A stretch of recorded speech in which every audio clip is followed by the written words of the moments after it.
ፊልሙ የሚጀምረው በአንድ የንቅሳት ሱቅ ውስጥ ሲሆን የአንድ ዱርዬ ንቅሳት ሲሰራለት የሆነ ሰው በጥቁር አሸዋ የተሞላ ፖስታ ያመጣል። ወንበዴዎቹ ምን ማለት እንደሆነ ባያውቁም አዛውንቱ የሱቁ ባለቤት ደንግጠው ይቆማሉ። ጥቁሩ አሸዋ የሚያመለክተው በዓለም ላይ ያሉ እጅግ አደገኛና ጨካኝ የሆኑ ኒንጃዎች መምጣታቸው ነው።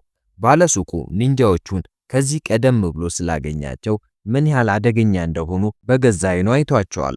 ወንበዴዎቹ ፈሪ ነው ብለው ሲጠሩት በኒንጃ ጥቃት የደረሰበትን የደረት ጠባሳ ያሳያቸዋል።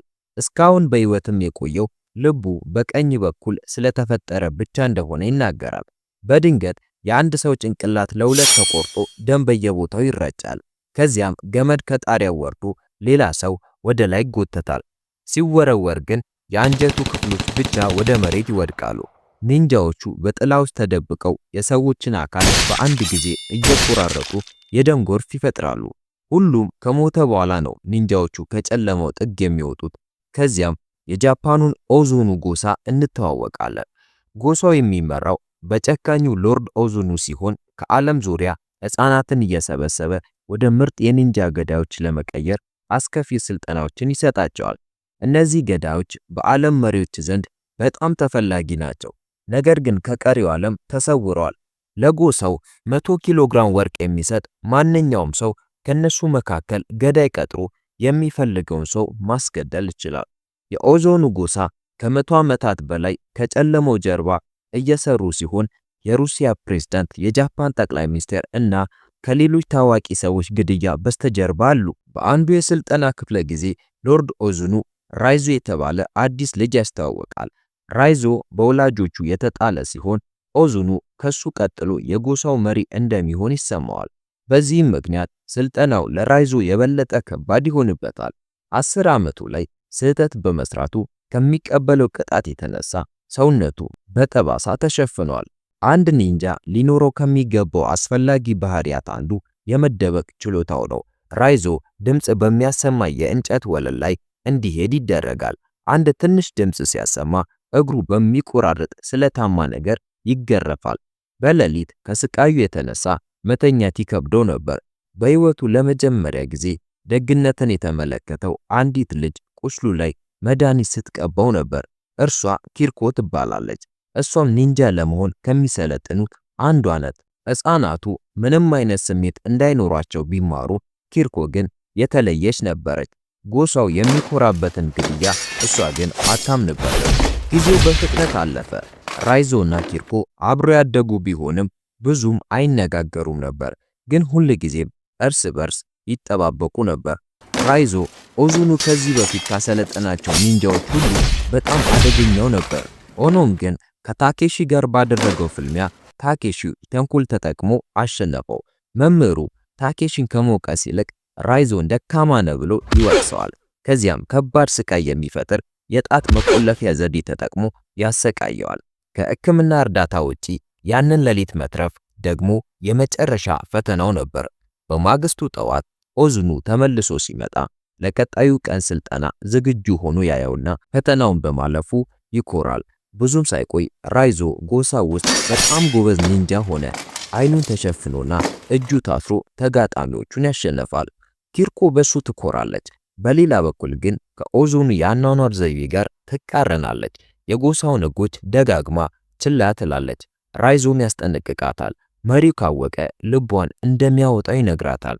ኪርኮ ግን ልቧ ከራይዞ ጋር እንደሆነና ማንም ሊሰርቀው እንደማይችል ትናገራለች። በስልጠና ክፍለ ጊዜ ተፋላሚዋን በቢላ እንድትጎዳ ትጠየቃለች።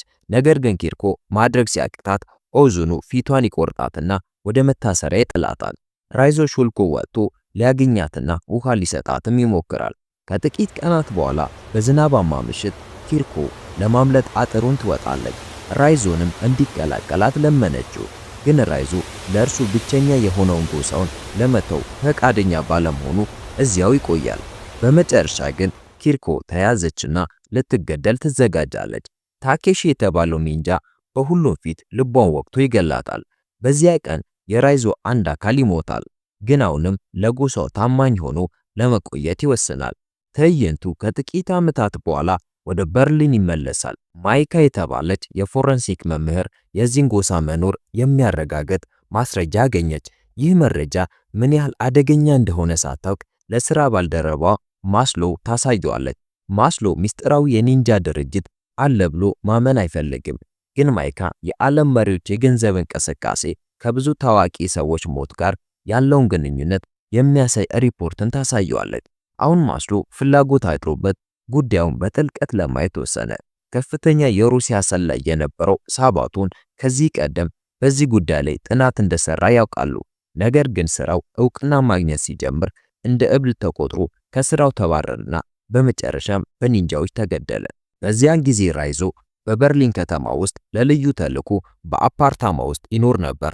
በየማለዳው መምህሩ እንዳስተማረው በሚስማር ላይ ይሰለጥናል። አንድ ቀን የልብስ ማጠቢያ ሱቅ ሄዶ አንዲት ሴት ይገናኛል። ተግባቢ ትመስላለች፣ ግን ራይዞ ወዲያውኑ ኒንጃ መሆኗን ያውቅባታል። ሁለቱ ተፋልመው ከትንሽ ቆይታ በኋላ ደም ከማጠቢያ ማሽን ውስጥ እየተንጠባጠበ የሴቲቱ አካል በውስጡ ሲሽከረከር ይታያል። ይህ በእንዲህ እንዳለ ማይካ ምርመራውን ወደፊት በማራመድ ስለ ጎሳዎቹ በማውራቱ የተገደለው የቀድሞ ሰላይ ሚስት ጋር ለመገናኘት ትሄዳለች። ሴትየዋ ባሏ ጠንካራና ደፋር ሰው እንደነበር ትገልጻለች። ግን ከስራ ከተባረረ በኋላ ሁሉም ነገር ተቀየረ። እያንዳንዱ በርና መስኮት ቢያንስ 2 መቆለፊያዎች እንዲኖረው እንዲሁም የቤት ማዕዘን ሁሉ በደንብ እንዲበራ አድርጎ ነበር። ለጨለማው ቦታ አልተወም። ስለዚህ ኒንጃዎች የሚደበቁበት ቦታ አልነበራቸውም። ሆኖም ግን በአንድ ምሽት መብራቱ ሁሉ ጠፋና ሰውየው ተገደለ። በማግስቱ አንድ ከፍተኛ ባለስልጣን ማይካን ለመገምገም ወደ ቢሮ ይመጣል። እሷ የማይመለከቷት ነገሮች ውስጥ ጣልቃ የገባች ስለሆነ እሷን ለመቆጣጠር እንደመጣ ግልጽ ነበር። በዚያ ምሽት ማይካ በጥንቃቄ ወደ ቤቷ ስትመለስ በአካባቢው በሙሉ መብራት መጥፋቱን አየች። አሁን ወደ ጨለማው አፓርታማ ገብታለች። ነገር ግን በኒንጃ ጥቃት ደረሰባት። በጣም ያስደነቀው ነገር ሌላ ኒንጃ ሕይወቷን ታድጎ ገዳዮቿን ይገድላል። ይህም ሌላ ማንም ሳይሆን ራይዞ ነበር። ትዕይንቱ ወደ ኋላ ተመልሶ ራይዞ የመጀመሪያውን ግድያውን ለመፈጸም በተልዕኮ ላይ ያሳየናል። የዓመታት ንዴቱን ሁሉ አውጥቶ ኢላማውን በጭካኔ ይገድለዋል። ከተልዕኮ በኋላ ቀሪውን ጎሳ ለመገናኘት ወደ ጣሪያው ይመጣል። ሎርድ ኦዙኑ በራይዞ እንደኮራ ይናገራል። ወደ እርሱም ይጠራዋል። ኦዙኑን ያስደነገጠው ነገር ራይዞ በኪዮኬትሱ ያጠቃዋል። ይህም ፊቱንና አንድ አይኑን ይቆራርጠዋል። ኒንጃዎቹ አጠቁት። ከሕንፃው ወደቀ። በከባድ ሁኔታ ተጎድቶ ራይዞ በውሃ ውስጥ በማረፍ ለጥቂት ተረፈ። ከዚያን ጊዜ ጀምሮ ካገገመ በኋላ በጎሳው ላይ እየዘመተ ሲሆን የኦዙኑን የነፍስ ግድያ ሙከራዎች ሁሉ እያስተጓጎለ ነው። ማይካን ያዳናትም ለዚሁ ነበር። አሁን ሁለቱም ወደ ሆቴል ደርሰው ልብሳቸውን ቀየሩ፣ ምክንያቱም ኒንጃዎች እነሱን ለመከታተል ልዩ የማሽተት ዘዴ ነበራቸው። ከዚያ በኋላ ማይካ ለማስሎ ደውላ ከራይዞ ጋር እንዳለች ትነግረዋለች። ማስሎ ወዲያው ራይዞን እንዲይዝ ትዕዛዝ ተሰጥቶታል። ራይዞ ዋና ጠላታቸው እንዳልሆነ ቢያውቁም ለእርሱ ሕይወት ሲል መታዘዝ ነበረበት። ስለዚህ ሶስቱ በሚቀጥለው እቅዳቸው ላይ ለመወያየት ተገናኙ። ግን በዚያው ቅጽበት ራይዞ በፖሊሶች ተከቦ ተያዘ። ወደማይታወቅ ቦታ ተወስዶ በብቸኝነት እስር ቤት ይታሰራል። ማስሎ ይህን ያደረገው ተገዶ እንደሆነ ታውቃለች። ግን በእስር ቤት ውስጥ እሱ በጣም ደህንነቱ የተጠበቀ ይሆናል ብሎ በማመን ራይዞን መልቀቅ አልፈለገም። በሌሊት ማይካ ወደ እርሱ ሄዳ ውሃ ትሰጠዋለች። ራይዞም ገዳዮቹ በማንኛውም ሰከንድ እንደሚመጡ ይናገራል። ማይካ ማስሎን ለማስጠንቀቅ ትሞክራለች፣ ግን በጣም ዘግይቷል። መብራቶች ጠፉ። ኒንጃዎችም ከጥላው ስር ወጡ። ወታደሮቹ ዘመናዊ መሳሪያ ቢኖራቸውም ከኒንጃዎች ጋር ሲነጻጸሩ ምንም ነበሩ። ራይዞ ከመገደሉ በፊት ማይካ የእጆቹን ሰንሰለት ፈታችለት። እሱም ኒንጃዎቹን ይዋጋል እና ሁለቱንም ማዳን ስለማይችል ማይካ እንድትሮጥ ይጠይቃታል። ራይዞ የኦዞኑ ጎሳ ከመቼውም ጊዜ በላቀ ሁኔታ ያሰለጠነው ተማሪ ቢሆንም ሙሉ የኒንጃ ሰራዊትን መጋፈጥ ይከብደዋል። በመጨረሻ እሱና ታኬሺ በመንገድ ላይ ይገናኛሉ። ታኬሺ የራይዞን ሕይወት እስከ መጨረሻ ለማጥፋት ሰይፉን ያነሳል። ግን ማይካ በትክክለኛው ጊዜ ደርሳ በመኪናዋ ትገጨዋለች። ራይዞን ደግሞ ወደ ሆቴል ትወስደዋለች። በከባድ ሁኔታ ቢቆስልም ወደ ሐኪም መሄድ አይፈልግም። እርሷም ጎኑ ተቀምጣ ለራሷ ታወራለች። በሷ ምክንያት እንዲህ በመሆኑ ይቅርታ ተጠይቀዋለች እና ሕይወቷን ስላተረፈላት ታመሰግነዋለች። ከዚያ በኋላ ማስሎ ያሉበትን ቦታ የሚነግረውን መከታተያ መሳሪያ ታወጣለች። ፖሊስ ከመምጣቱ በፊት ግን ገዳዮቹ ከየት እንደመጡ ሳይታወቅ ብቅ ብለው ራይዞን ይወስዱታል። ፖሊስ ሲደርስ ማይካን ሶፋ ላይ ተቀምጣ ብቻ ነው የሚያገኛት። ራይዞ ከ10 ደቂቃ በፊት መወሰዱን ትነግራቸዋለች። ወደ ጎሳው ምሽግ ተመልሶ ራይዞ ለመምህሩ ኦዙኑ ቀረበ። አዛውንቱም ለመጨረሻ ጊዜ ይቅርታ እንዲጠይቅ እድል ይሰጡታል። ግን ራይዞ እምቢ አለ። ኦዙኑ በጣም ተናደደ። ምክንያቱም ራይዞ እርሱን ተክቶ የጎሳው መምህር እንደሚሆን ያስብ ነበር። ራይዞ ኪርኮ በተገደለችበት ቦታ እንዲቆም ያደርገዋል። ከዚያም በጣት መቆለፊያ ዘዴ 3 ጊዜ መታው። አብዛኞቹ ሰዎች በአንድ ምት ብቻ ነበር የሚሞቱት። ራይዞ ግን ይለያል። ደም ብቻ ነበር የሚተፋው። ከደሙ ጋር ደግሞ መከታተያ መሳሪያ ጂፒኤስ ይተፋል። ኒንጃዎቹ ከማየታቸው በፊት ማይካ ከሙሉ የፖሊስ ሰራዊት ጋር ወደ ግቢው ገብታ ትርምስ ይፈጠራል። ብዙ ኒንጃዎች በፍንዳታው ተገደሉ። አሁን በጨለማ መደበቅ አይሰራም። በፍልሚያው ከሁለቱም ወገን ብዙ ሰዎች ይሞታሉ። ራይዞ ከታኬሺና ከሰዎቹ ጋር ይጋፈጣል። ፍልሚያው አደገኛ ቢሆንም ሁሉንም ኒንጃዎች ገድሎ የታኬሺን ጥቃት ይጠብቃል። ከዚያም ሁለቱ በሙሉ ኃይላቸው ተዋግተው በመጨረሻ ራይዞ ያሸንፋል። የታኬሺ እግሮች እና በመጨረሻም አንገቱ ተቆርጧል።